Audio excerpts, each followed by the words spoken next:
City of Las Vegas Historic Preservation Commission to order at 12:02. The official time is actually 12:04. Okay. good. Thank you. Okay. So do I read this items listed on the agenda may be taken out of order presented? 2 or more agenda items for consideration may be combined, and any item on the agenda may be removed or related discussion may be delayed at any time. Backup material for this agenda may be obtained from Luann D. Holmes, acting city clerk, at the city clerk's office at 495 South Main Street, 2nd floor, on the city's website at that web address. So Courtney, has this been listed for public?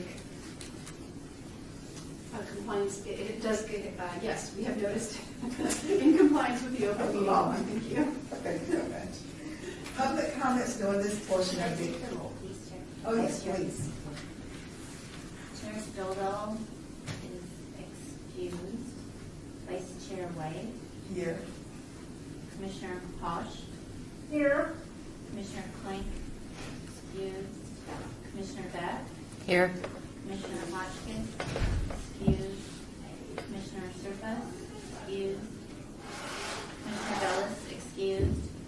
Commissioner McMillan Arnold. Present. Commissioner Levine. Excused. Commissioner Cosgrove. Here. Commissioner Millman. Here. Commissioner Mooney. Here. Thank you. We do have a quorum. Public comment during this portion of the agenda may be limited to matters on the agenda for action. If you wish to be heard, give your name for the record. The amount of discussion as well as the amount of time any single speaker is allowed may be limited. We're going to start with, are there any comments at this moment? Okay. We're going to start with HPC 57520. Thanks, Chair. I'm sorry, I was waiting to see if there was any Oh, okay. other comments. I just wanted to introduce my niece. She's going to be mortified that I'm introducing her. Here as part of a poli-sci class for the CSN high school program. She's the smart one in the family. Welcome. Teach her how government works. You can sit up here. Embarrass you as much as possible. Don't worry. The meeting doesn't last as long as it looks like. So don't worry. So our first item is action item HPC 57520 for possible action regarding an application for a certificate of appropriateness to install solar panels on the roof of 711 Park Paseo within the John S. Park Neighborhood Historic District. Courtney? The applicant is requesting approval to place solar panels on the south and north slopes of the roof of the home located at 711 Park Paseo, which is a contributing resource in the John S. Park Neighborhood Historic District. The Historic Preservation Officer has reviewed the application for compliance with the City of Las Vegas Unified Development Code, Chapter 19.10.150, Section O, Placement of Alternative Energy Systems, and has found the application meets the intent of the code, which allows for solar technologies to be installed if visual impact is minimized. I have a couple of notes. What you see before you as approved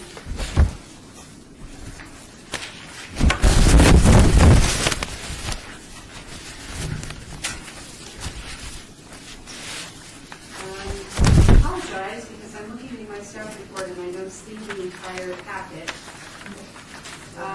We have part of it and we have the handout. Do you have that is from the solar, that was handed out today, Yes. which is different than what was approved by staff. Are you talking about what we have here attached already? Yes, but the plan that was supposed to be handed out to the commissioners is not in, it's not in my packet, so I'm guessing it's not in yours either. What we had, I will just work off their plan. If you could look at the last page, which is probably, that's pretty close, I think, to what we approved actually. We had requested initially Previously, all of the solar panels were on that front facade. The home is a south-facing facade, it has a south-facing front slope. So it is a little bit challenging because that is the best option for the solar panels. And we had asked them to look at possibly moving them back away from that front slope. There are some challenges on that site. There is a chimney and a tree that would kind of block, solar. It would reduce that efficiency on those panels if they were pushed back. So I asked them to resubmit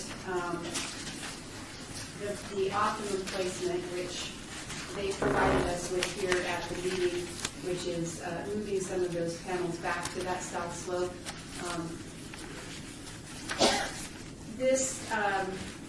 Staff would recommend approval on this because of the challenges with that site. We also have a representative with us from Talk to the Solar who can answer questions as well if needed. So do you have a motion first and then we open it for discussion? Would you like to have the discussion? Any comments, anyone? Good. So do I have a motion? So move to accept. Second. Okay, so, all in favor? Aye. Wonderful, so we have, so we can unanimous vote. I think this is really important that we do this. There is a 10-day appeal period, just for the record, so that no permits can be pulled for 10 days, but after the 10 calendar days, after that day, the permits can be pulled and we can move forward with it. So thank you very much for this packet. This Oh, is no really problem, no informative. problem, happy to. I just want to clarify, we are talking about the 26 panels with the panels on the front of the house. Correct. How it's submitted on, if you could say your name for the record. I'm sorry, Curtis McLennan, I'm with Top Choice Solar. And if you turn to the second to the last page, L1. L1, yes. Oh, it is, actually, they're both labeled L1. The first L1. Yes, the first L1. Yeah. With the panels on the very front of the house is the one that we prefer to do. Correct. Okay, That's true. yeah, very good. Thank you. Thank you.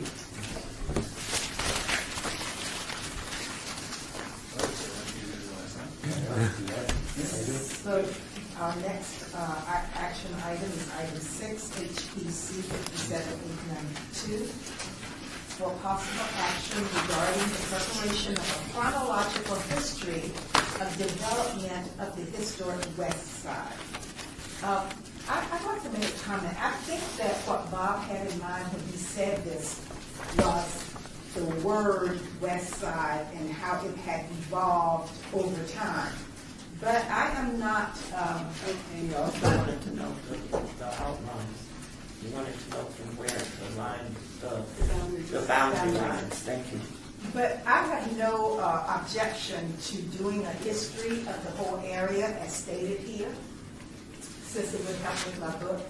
May I recommend that we hold this item and see if Bob Chair Stovall is going to show up, and if not, we can, you guys can discuss it, or we can move it to the next meeting if you would like, hold in advance. He's the one who brought up the item.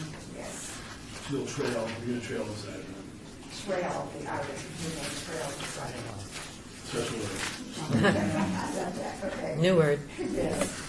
Action item number 7, HPC 57900, for possible action regarding 2015 Historic Preservation and Archaeology Month theme and activities. In light of the survey that staff is going to work with Nevada Preservation Foundation and other groups on regarding the mid-century motels, I'm suggesting that we do a mid-century motel theme for this month. I've already chatted with the Neon Museum and Nevada Preservation Foundation, and they would like to do a panel discussion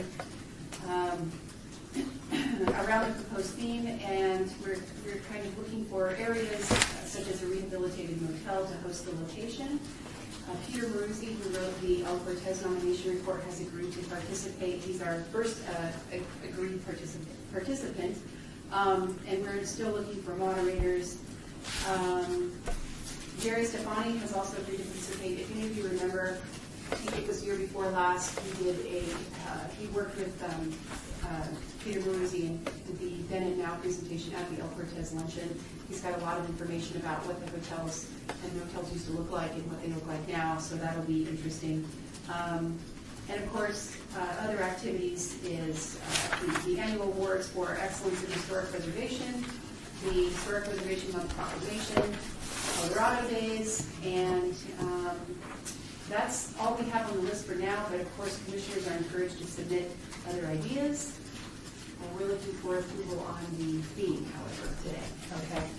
So, and has Jack Levine, have you talked to him about the motel theme as well? We have not. And Jack called me earlier today to say that he wasn't going to make it, so, but I will definitely reach out to him. I'm sure he'll want to participate. So, and this is the time that we start nominating also, I'm almost positive it's going to be on the March agenda. Okay. It's either March or April. I'll have to double check, but yes, this is the time. So think about possible awardees. okay. So- So right now, we're just gonna vote on the theme. The theme is the motels. I just want to clarify, so this meeting is not appropriate to nominate anyone for these awards? No. Okay. So, do I have a motion for the theme? I'll make a motion to approve the theme as described in item number 7. Second. So it has been moved and properly second. Any discussion? All in favor? Aye. Aye. Wonderful, thank you so much. So we'll move on to the next item, item 8. I'm showing that it's item 7 on the posted agenda. Oh, that was 7 that we just, according to mine, that was 7 that we were talking about. Yeah, the numbers are a little bit off. Could you use did she pass you out the agenda? Oh, this Yes, is that is it. the correct Okay, posted good, okay. agenda. So that, actually the item doing that we seven. just did was number 6. No, the posted agenda is correct, but I think the packets were mailed out before the numbers were changed. Okay, so now we're going to number 7, which is a report by the Department of Planning regarding the downtown master plan. Well, 3 and 5. Yes, we have a representative from planning, Robert Summerfield, who is the project manager from planning on this. Good afternoon. For the record, Robert Summerfield, Senior Planner, Department of Planning, City of Las Vegas. Good. So Courtney had requested that I come by and just give this body an update on where we're at with the downtown master plan. Specifically to talk about some of the elements that we are including in that master plan that address historic preservation, which obviously is a topic of discussion for this board. So right now, we've hired a consultants team actually out of the main consultant is out of Los Angeles, although they have offices internationally, RTKL, and they are serving as our master consultant for this project that includes consultants on how to do proper regulations, eco-city or eco-districts for some of the sustainability components, how to do a better job at outreach to the community, because one of the things that we are stressing with this plan is to be much more community-driven. We really are looking for participation throughout the planning process from the community in how we deliver this particular plan. We have held one outreach event that had 2 sessions. It was extremely well attended. We had over 200 people attend the meeting with about 175 people actively participate during that meeting. Part of that meeting did involve one of the subject matters that we had during that meeting was involved social services and historic preservation. So how do we maintain our community use our historic resources that we have within that community. Is one of the aspects there. As we move forward in the planning process, we are just getting underway with the visioning portion of the plan development.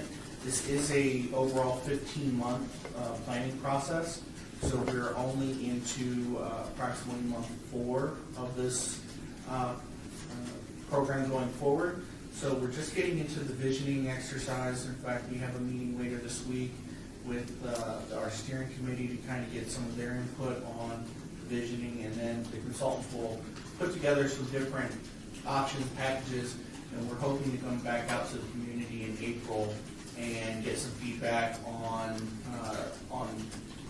proposed visions and some additional public input on the planning process overall. One of the things that's key for this group to know is part of the mandate to the consultant team is that we begin to look very closely, particularly in our the regulating portion of the document, at how we use our existing resources in our downtown area. In our past plan, the regulations were kind of geared towards either you're starting with blank dirt or you tear down and then build back up. One of the things we've obviously seen since the downturn is much more interest in using existing facilities and repurposing those and adapting those to new uses. And so we want to continue to encourage that here at the city as a really viable option for development. And so one of the focus areas for the plan will be adaptive reuse. That still requires some work with our building department, obviously, as we move forward. Oftentimes, it's not necessarily a land use issue that keeps a building from being reused, but maybe some building code issues. So we as a department in the city will continue to work on some of those issues so that that is less of a hurdle for reusing some of our existing building stock. And with that, I'm open to any questions.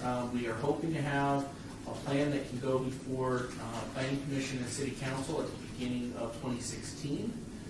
And as we move forward with the planning process, it's my intention to come before boards like this, as well as some of the other committees that we have here at the city, just to keep everybody updated on the planning process and how we're progressing.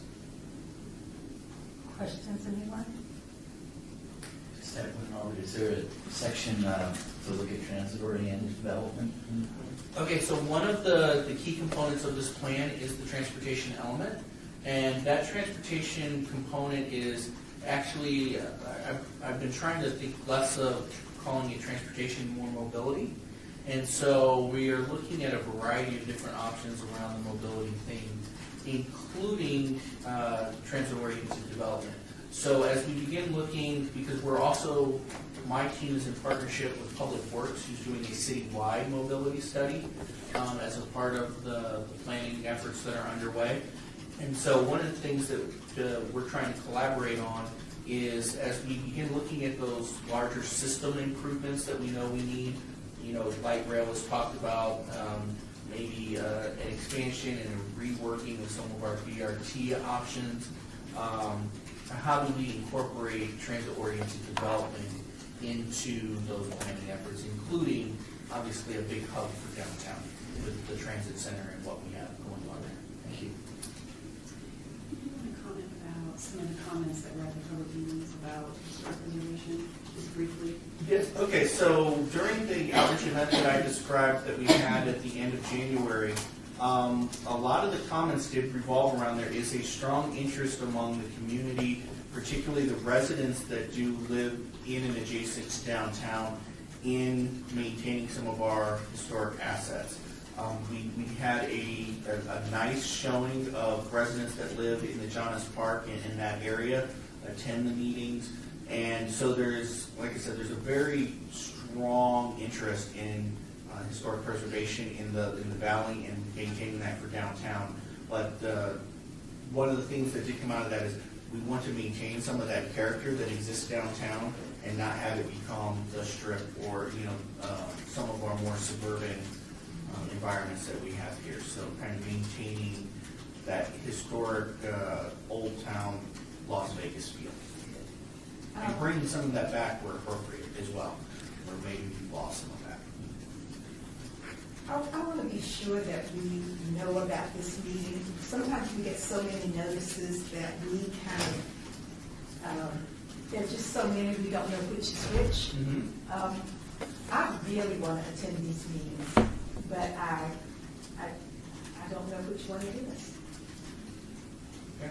So what we can do is I can work with Courtney to make sure that as we have any outreach event coming up, that we make sure that we have a notice on your agenda, just to kind of bring that as a highlight. Thank you so much for Sure. that. Where are the meetings being held? Where was the last? The last one was at one of our great historic resources, the Historic Fifth Street School. We held it in the auditorium there, and like I said, we held 2 sessions for that event, and we filled the space pretty well for both of those sessions, so it was very, very well attended. And I anticipate between City Hall and Fifth Street will be where we will hold the bulk of those, because they're nice central locations. And Fifth Street, like in that auditorium, is just great for having groups. I mean, it's just a fantastic location. The only issue we have is parking, and we have some assets around there that we just have to do better about noticing, so people know where they can park. Commissioner Levine did attend. Oh, good. Is it built into the master plan that any historic element would be run through the HPC, or is that not really part of the actual language in the plan? As a part of the review process, one of the things that Courtney is obviously, as historic planning officer for the city, is a part of the team that will be reviewing any of the documentation that comes forward for the master plan, and specifically any area that touches on historic preservation will be talked about through her, and based on her guidance will be brought forth for this body to take a swipe at. So it's up to her and the committee to bring it to our attention. It wouldn't come here automatically. It would not come here automatically in terms of the document itself. Now, if that is some direction that the Historic Preservation Commission wants to give, we can definitely work with that. I was just curious. I mean, we've had a few, I wouldn't call them battles, but we've had a few discussions on development before. Right. And we shockingly prevailed, which was unbelievable. But I'm just saying it can happen again, where things go on and we don't even know about them until it's too late, and then it hits the newspaper, and by that time it's a public issue, and who needs that?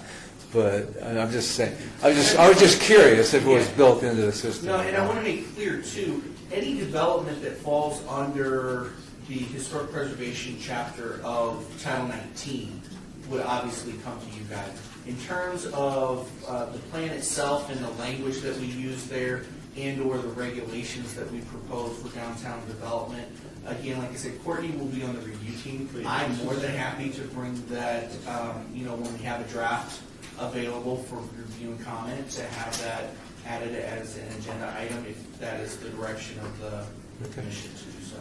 We would appreciate that so much. Robert, Chairman, if I may.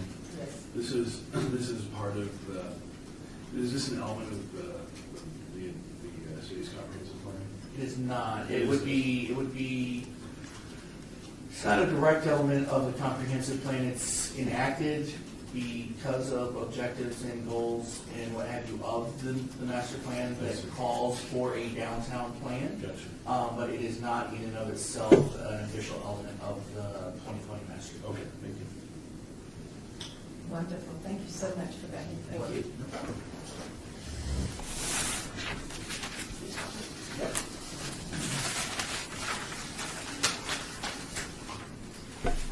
Report by the Department of Planning regarding the application for Historic Preservation Commission Centennial Legacy Grant Funds submitted by Harrison House Incorporated for publication and event celebrating the Pioneer Trail in West Las Vegas. The HPC has $25,000 in the small grant budget. The HPC Centennial Legacy grants are restricted to $5,000. This is just a report item because the commission has 30 days to review the application, and then it will be scheduled for consideration by the commission at the March 25th, 2015 HPC meeting. So do we have anyone from the Harrison House here?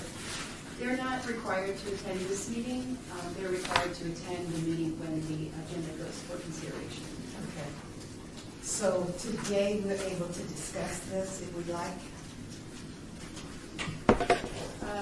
Well, so, maybe I can answer this. Sure.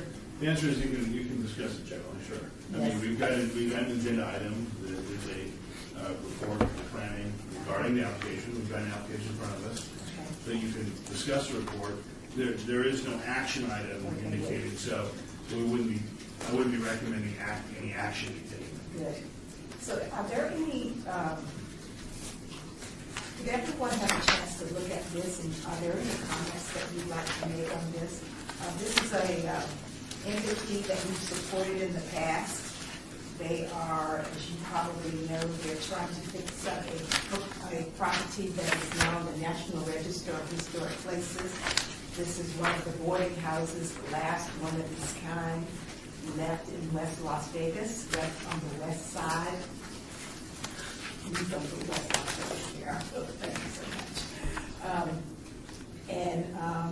I think that there are probably a few comments that maybe we should throw out just so that we'll know what's being thought about in this proposal.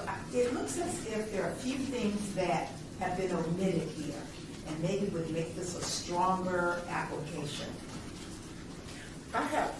There's no one here to answer the questions, but in reviewing this, I have some concerns.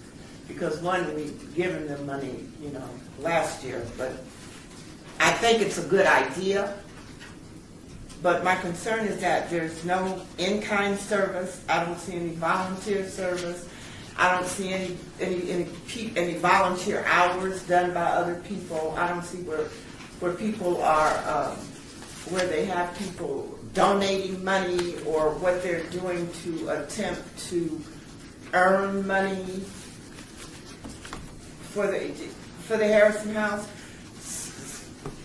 So I guess that's a concern I have. I don't know if it's a valid concern for this application, but when I see us going out to give $4,000 again, which, like I said, I think it's a good idea, but I need to know what they're doing, I guess, to help themselves a little bit. Maybe that's my thing. I may be able to comment on that because I spoke to Stan Wilkerson, who submitted the application. Their initial application had a number of other events that they're doing in conjunction with this that had. I asked them to remove those from the application because they didn't have anything to do with what they were asking the money for. However, they have volunteers participating in those other events. So that may help, and I can certainly note that and ask them to, provide some clarification at next month's meeting. And they can talk about what else. Because usually when you request funds or monies or grants, you want to show how many volunteer hours you receive each month. I mean, that's important. You want to show how much is donated, too, so you can say, okay, we're asking help for this, but you guys need to understand that we have over 100 volunteer hours. We get over $1,500 every 3 months or something donated to us, whether it's in goods or whatever. Do you understand what I'm saying? Because to me, it's showing a stronger type of organization or a community-backed organization, or it just shows that. I mean, I know in my women's club, we have to give up volunteer hours. I mean, we have to record that all the time. Not as we're doing as a club, but even our individual hours. So there has to be people, if their board members aren't being paid, there have to be people, that's volunteer hours. There have to be people that are offering some kind of services for this project besides us. Not that I'm against. I think it's a good idea. Don't get me wrong, but I'd like to see some extra added input. And last year's activities were well attended. They did get the community involved. They had a community cleanup day. They did several activities. So I know they're doing some good stuff, but it just doesn't look like it here. Yeah. And I know, I understand what you're saying to save us time and all that stuff, but I think because we've given them money before that they should offer this. The same thing we would do we look from other stuff from the Junior League. You know, when they provide us with stuff, we see their volunteer hours, we see their money that's in there, you know, how much, I mean, it's a big organization, but by the same time, we look to see that they're getting support from someplace else. And I think the Harrison House, which is a good needs to show that they're getting community support. We need this. Well, and I would add that maybe on a future agenda, we look at the application itself to require that information or require a match. Right now, we don't require a match. So maybe we require just a small percentage or something, so we can look at that. Okay, because I'm looking at this budget worksheet. Is this ours? This budget worksheet? Grant description, budget worksheet? Yes, I think Because it it asks is ours. for match and in-kind services or other funding services. It asks for it, but it's not required. Okay. Yeah, I always explain to applicants that it's good to have some type of match. It helps, but it's not required. We used the Commission for Cultural Affairs grant. We basically plagiarized it. Yeah, don't write that, but we used that as a model for this application. They don't require a match either, but it is always helpful when you're, asking for funds to show that you have something. So I think if you're asking for funds more than once, I don't care who you are, that you need to show some sort of support. That's all. Any other comments, just think? Yeah, it's just from looking at it, it seems like it's mostly, they wanted to update the Pioneer Trail map and to add a bicycle component. And I remember doing the original Pioneer Trail map. I mean, it doesn't seem that long ago, but I guess it was. Anyway, I don't know that they need that much money just to update a brochure. I mean, there may be other uses for it. And the other, I'm sorry, what? They're only charging, they're only charging for printing. Oh, okay. That's where Terminal is talking about time. Catering, yeah. And the other, really quick, Commissioner, just really quick on that. Yeah. It's my understanding they're doing their own brochure. Okay. They're not updating our brochure. says updated Pioneer Trail map. Is there? All right. Well, okay. Well, then that would be in addition to the already existing Pioneer Trail map. They're doing a separate one. I think for their purposes, yes. Okay. But we can get clarification. And then the other issue. Abbreviated. That will probably just concentrate in the west side area, not those areas Possibly. outside. I haven't discussed the details with them, but Okay. sorry to interrupt, I just wanted to. It's okay. I'm used to it. Sorry, Dave. Mary, I want to make you feel at home. Yeah. Similar to how I felt about the last project they brought, there seems, I'm not sure what is exactly the Harrison House and what is the project they're doing. I mean, there seems like there's some confusion, at least to me. Is the money going for the bike trail information and the Pioneer map update, or is it going to the Harrison House? I don't get the distinction between the organization and the project. I don't know if it even makes any sense. It seems like the Harrison House just is collecting money, and then they're going to decide what to do with it. We would pay, they would have to submit invoices, and we would pay the vendor directly. Okay.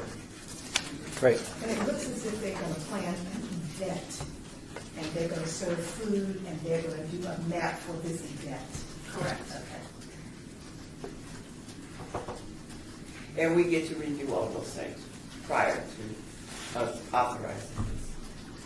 Isn't that what we did last time? They brought us in stuff and showed us their documents and their thing after we did it. I would hope, if I were asking for money, I would come in with Everything. every piece of information I could to convince the board that I'm asking to give me money. Will they? I don't know. Oh, Before. I'm asking I'm asking. Do we have it? No, the answer is we don't have anything. So, but we can ask for that. No, certainly.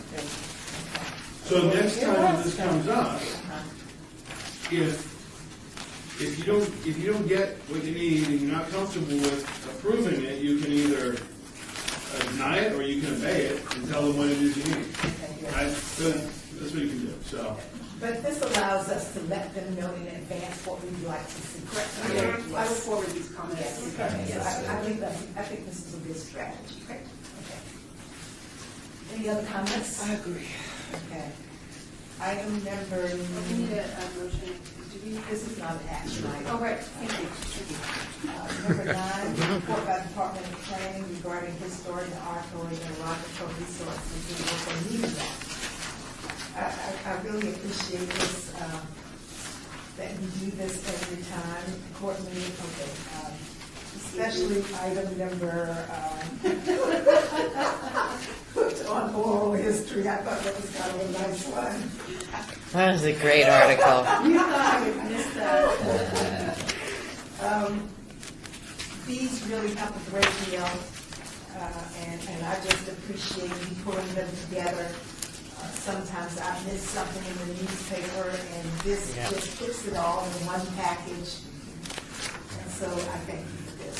Did everybody read Hooked on Oral History? Okay, just making sure. I know you are. Item number 10, report by Department of Planning regarding project updates. Okay, the 2014 HPF grant, Logan Simpson Design completed their field work at the end of January. We're expecting a draft report in April, and a revised draft is due to my office on May 11th and will be presented to the commission on May 27th. And the final report is due in June, after which we will close out that grant. And that is all of that's all the updates unless you have questions. Any comments, any questions on anything here?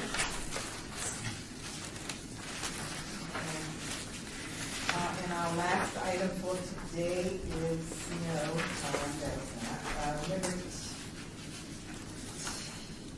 11. Okay. Discussion regarding topics and future agenda items by the Historic Preservation Commission.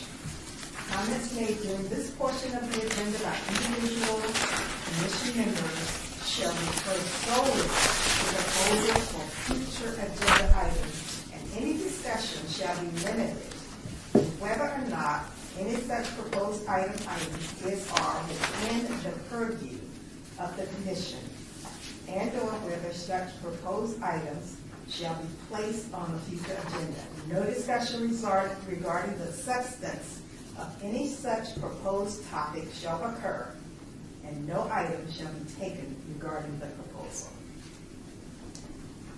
So the one that we held in advance because Bob wasn't here, what shall we do? It's been trailed, so now we either hear it today, or we obey it to the next meeting. I think that we should obey that item. So take a motion on that. Okay, so, Motion to obey. second. All in favor? Aye. And for the record, it's item 5, IBC 57892. Okay. So we will hold that in advance. I would like to make a request for a future agenda item. I've been following a lot of the legislation for this session, and I've noticed there's been a number of bills about cultural resources, how money is being spent. Is it possible to get maybe just even a report, or like SB 9 would be dealing with historic preservation, or AB 3? Because I've been trying to, as a historian, when I see those things, I always go to the public comment part of the legislative website and try and say I would support this as a historian, but I'm afraid I'm missing things. Would it be possible to even just get a brief report on what legislation or things that might be coming up so that we would be aware of it? Yes. The answer is yes, and I'll work with Courtney to put that together. I'd just like to say it's a chronic problem there, because to get from what it's about to the bill number is really hard. Well, I know there was one about how the money is going to be allocated out, and sometimes even if I just am aware there's a bill number, you can look it up. Great, so our attorney will make sure that that's done, so, wonderful. Thank Okay. you. Sorry, I was having a conversation. That's what Yeah. happens, that's what happens when I'm not paying attention. All right, let's move on. Any other item that you'd like to see on the agenda? Okay. Citizens' participation. Public comment during this portion of the agenda may be limited to matters within the jurisdiction of the board. No subject may be acted upon unless that subject is on the agenda and is scheduled for action. If you wish to be heard, please give your name for the record. The amount of discussion on any single subject, as well as the amount of time any single speaker is allowed, may be limited. Are there any comments from the public? Okay. No comment? Thank you so much for being here. So I declare this meeting adjourned.